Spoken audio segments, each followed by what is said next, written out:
Salam, hər vaxtınız xeyir.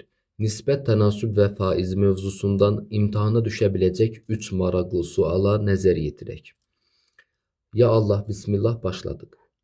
İlk nömrəli sualın şərtində bizə A-nın B-yə olan nisbətini 2/3 kimi, B-nin C-yə olan nisbətini 4/5 kimi verib və bir ifadə verib onu tapmağımızı tələb edir. Gözəl sualdır. Əvvəlcə birinci biz verilənləri qeyd etməliyik mütləq şəkildə. Bizim verilənlərimiz nələrdir? İlk verilənimiz A-nın B-yə olan nisbətidir. 2/3 kimi verilib. Digər verilənimiz B-nin C-yə olan nisbətidir. Bu da 4/5 kimi verilib. Soruşulan ifadəni də elə birbaşa sonda qeyd edərik və nəticədə taparıq onun cavabını. İndi məlum məsələdir ki, biz bu verilənlərdən nəsə çıxartmalıyıq, gətirib soruşulan ifadədə yerinə qoymalıyıq. Adətən bu tip məsələlərdə həmişə belə olur, bu tip suallarda. İndi baxaq biz bu verilənlərdən nə çıxara bilərik? Birinci, bu verilənlərdən irəli gələrək belə bir şey qeyd etmək olar. Məsələn, mən burada A-ya deyirəm 2K, B-yə deyirəm 3K. Bunların nisbəti yenə 2/3 verir, heç bir prinsipial dəyişikliyi olmadı. Sadəcə elə bil ki, ədəd dedim. Digər ikinci ifadədən irəli gələrək mən yenə ədəd deyə bilərəm. B-yə 4K deyirəm və burada C-yə də deyirəm 5K. Təbii ki, uyğunluq şərti ilə birinci gələnə, ikinci gələnə uyğun olmalıdır. İndi bunları qeyd etdim. Burada gözümə bir şey çarpır. Görürəm ki, hər ikisində B var, lakin birində 3K şəklindədir, digərində 4K şəklindədir. Bu mümkün ola bilməz. Çünki B eyni bir qiymətə malikdir də, bu B-dir hər ikisində. Eyni bir qiymətə malik olmalıdır. Onun üçün mən 3K ilə 4K üçün ortaq bir qiymət tapmalıyam ki, həm 3K-ya bölünsün, həm də 4K-ya bölünsün. Bu da təbii ki, onların əkobunu hesablamaq deməkdir. Yəni mən 3K ilə 4K-nın əkobunu hesablamalıyam.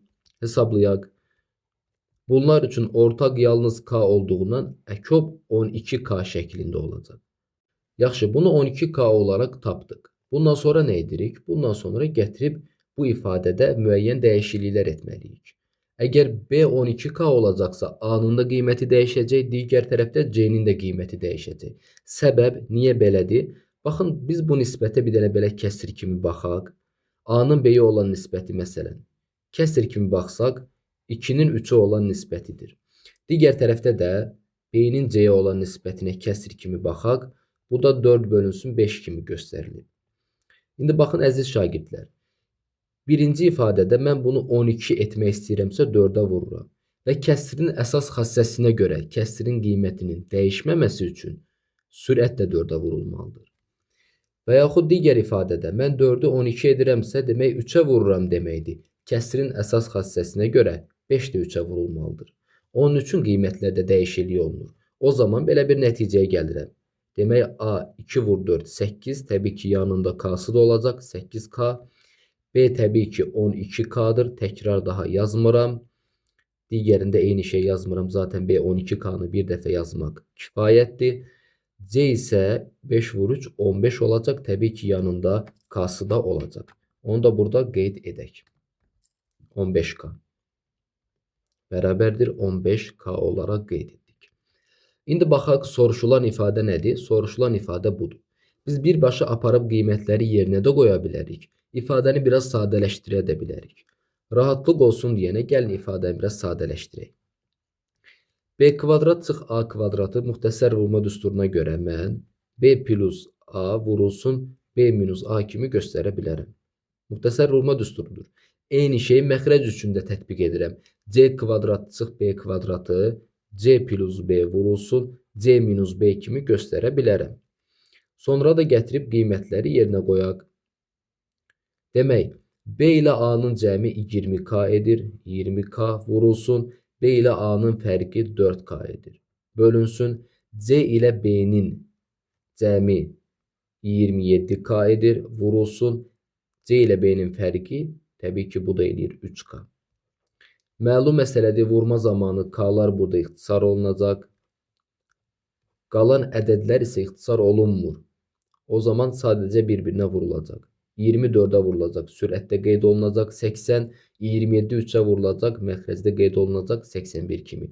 Məlum məsələdir, 80 ilə 81 bir-biri ilə qarşılıqlı sadədir. Təbii ki, burada ixtisar getmir. Bu son haldır.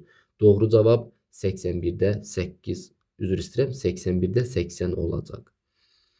Keçid alaq 2 nömrəli suala. Bu maraqlı sual idi. 2 nömrəli sual da maraqlı sualdır. 2 nömrəli sualın şərtində qeyd olunub ki, sinifdəki şagirdlərin 5də 3 hissəsi oğlandır. Qızların isə 40%-i əlaçıdır. Əlaçı olmayan qızlar bütün şagirdlərin neçə faizini təşkil edir? Maraqlı sualdır. Burada da təbii ki, verilənlərdən istifadə olunmalıdır. Birinci verilənlərimizə baxaq. Burada açıq şəkildə verilən verilməyib. Biz onu şərtdən tutmağa çalışarıq. Birinci, ümumi şagirdlərdən söhbət gedir. Məlum məsələdir.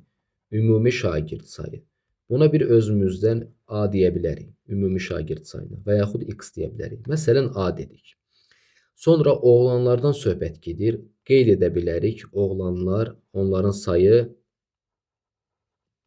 oğlanların sayı, qısaca S yazdım. Sonra qızlardan da söhbət gedir. Qızların sayı da bizə lazım ola bilər. Qeyd edirəm, hansılar lazım olmasa qalacaq belə. Sonra da əlaçı qızlardan söhbət gedir. Əlaçı qızlar. Bunu da yadda saxlayaq. Əlaçı qızların sayı. Üzr istəyirəm, əlaçı qızların yazım sayı da burada. Gözəl. İndi nə edirik? Birinci, biz bunları qeyd etdiksə, ikinci mərhələdə şərtdə verilənləri tətbiq edəcəyik. Deyir ki, sinifdəki şagirdlərin 5də 3 hissəsi oğlandır. Ümumi şagirdlərin sayı A idi, 5də 3 hissəsi 5də 3 A edir. Və bu oğlanların sayı idi. 5də 3 A, çox gözəl. Sonra isə qızların 40%-nin əlaçı olması vurğulanır. Əvvəlcə, biz qızların sayını tapaq, rahat bir şəkildə onun da 40%-ni taparıq. Qızların sayını hardan tapa bilərik? Baxın buradan. Ümumi şagirdlərin sayı A-dır. 5də 3 hissəsi oğlandırsa, A-dan çıxarıq 5də 3 A-nı, eləyər 5də 2 A. Digəri də qızlar qalacaq da yerdə. Demək, qızların sayı 5də 2 A şəklindədir. İndi bu 5də 2 A-nın 40%-i əlaçıdır. O zaman qıraqda burada bir yerdə 5də 2 A-nın 40%-ni hesablayaq. Vur 40 bölünsün 100. Əvvəlcə 5 ilə 40 ixtisar olunur burada. 8 2-yə vurulsa 16A eləyər. 16A 4 ixtisar olunsa 4. Burada da 25 qalar. 25-də 4A edər. 25-də 4A edər. 4A. Bu da əlaçıların sayı. Çox gözəl. İndi görək bizdən nə soruşur? Deyir, əlaçı olmayan qızlar. Aha, əlaçı olmayanları tapmalıyıq. Əlaçı olmayanları da tapaq. Əlaçı olmayanlar. Ümumi baxın, əlaçı olmayanları necə tapa bilərik? Qızlar 5də 2 A idi. Bunun 25də 4 A-sı əlaçıdır. Çıxsaq yerdə əlaçı olmayanlar qalar. Və yaxud başqa cür də deyə bilərik. 40%-i əlaçıdırsa 60%-i əlaçı olmayandır. Yəni 5də 2-nin 60%-ni hesablayaq. 5də 2A vur 60 bölünsün 100. 5, 60 burada 12 edir. 2-yə vursaq 24. 4-ə ixtisar etsə 25-də 6 eləyər. 25-də 6 edər. Əlaçı olmayan bunların sayı 25-də 6 edəcək. 25-də 6A olaraq yazdıq. Bu şəkildə. İndi sual belədir ki, əlaçı olmayan şagirdlər, yəni qızlar daha doğrusu, yəni 25-də 6A bütün şagirdlərin neçə faizini təşkil edir? Bu da bir ədəd digərinin neçə faizini təşkil edir qaydasıdır. Qızlar, yəni əlaçı olmayan qızlar ümumi şagirdlərin bölünsün A neçə faizini təşkil edir dediyindən də 100-ə vurmalıyıq. Bu nisbəti hesablamalıyıq. Bərabərdir. Bu da olacaq 6A böl 25. Təbii ki, bölmə zamanı A bunun məxrəcinə gəlir. Vur 100%. A-lar ixtisar olunacaq, məlum məsələdir. Və burada 25, 104, vur 6, 24 eləyəcək. Demək, əlaçı olmayan qızlar ümumi şagirdlərin 24%-ni təşkil edirdi. Bu da sadə olsa da eyni zamanda bir qədər mürəkkəb görünən sual idi. Cavab 24%. Bu da gözəl bir sual.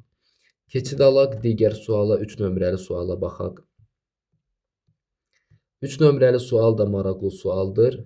Bu sualda deyir ki, nəmliyi 20% olan 120 ton ağac qurudulduqdan sonra kütləsi 100 ton oldu. Qurudulmuş ağacın nəmliyi neçə faiz oldu? Çox gözəl sualdır. Birinci, burada iki əsas hal var. Onları qeyd edək. O əsas hallar nədir? Qurudulmamışdan əvvəl, qurudulduqdan sonra. Və yaxud belə yazaq, qurumamış halı, yəni belə qısaca yazaq da, qurumamış hal, ağacın qurumamış halı. Yəni tərkibində nisbətən müəyyən qədər çoxluq, nəmliyi olan halı, qurumamış hal. Burada bir də yazaq qurumuş hal. Artıq ağac quruyub, onu qeyd edək. Qurumuş hal. Qurumamış halda ağacın kütləsi məlum idi. 120 ton idi. Onu burada qeyd edək. Kütlə 120 ton idi. Burada yazıram kütlə 120 ton idi. Lakin qurudulduqdan sonra kütlə 100 ton olub, 20 ton azalıb. Sonra qurumamış halda nəmli 20% idi. Baxın, deyir nəmli 20% olan 120 ton ağac qurudulduqdan sonra artıq bu mərhələyə keçid edir. Bundan əvvəl qurudulmamış halı idi. Yəni bunun tərkibindəki nəmli faizi 20% idi. Yaxşı, çox gözəl.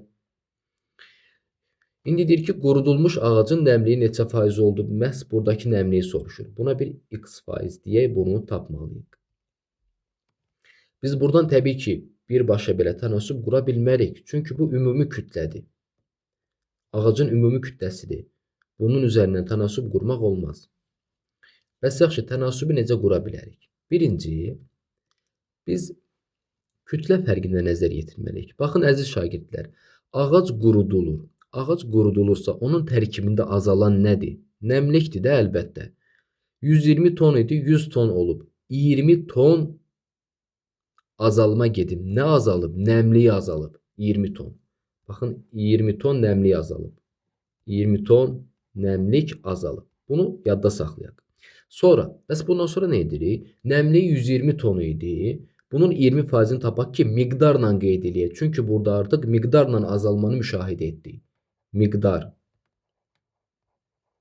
120 tonun 20%'ini hesablayaq. Vur 20 bölünsün 100. Bu 24 eləyər. 24 ton eləyər.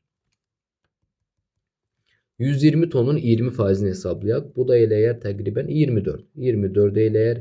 24 ton demək nəmliyi var bunun tərkibində, qurumamış halda. Amma quruyanda artıq 20 ton azalıb. Gəlib neçə tona düşüb? 4 tona düşüb. Bunları da qeyd etdik. Yaxşı, bəs bundan sonra nə edirik? Baxın, əziz şagirdlər.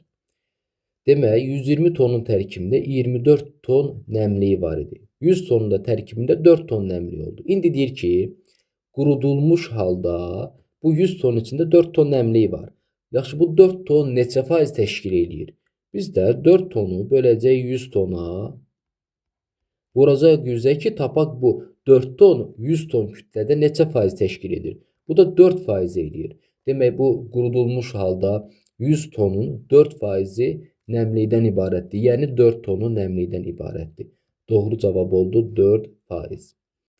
Bu da maraqlı bir sual idi. Beləliklə videomuzun sonuna gəldik. Sizlərə dəstək olmağa çalışdıq. Sizlərə uğurlar arzu edirik.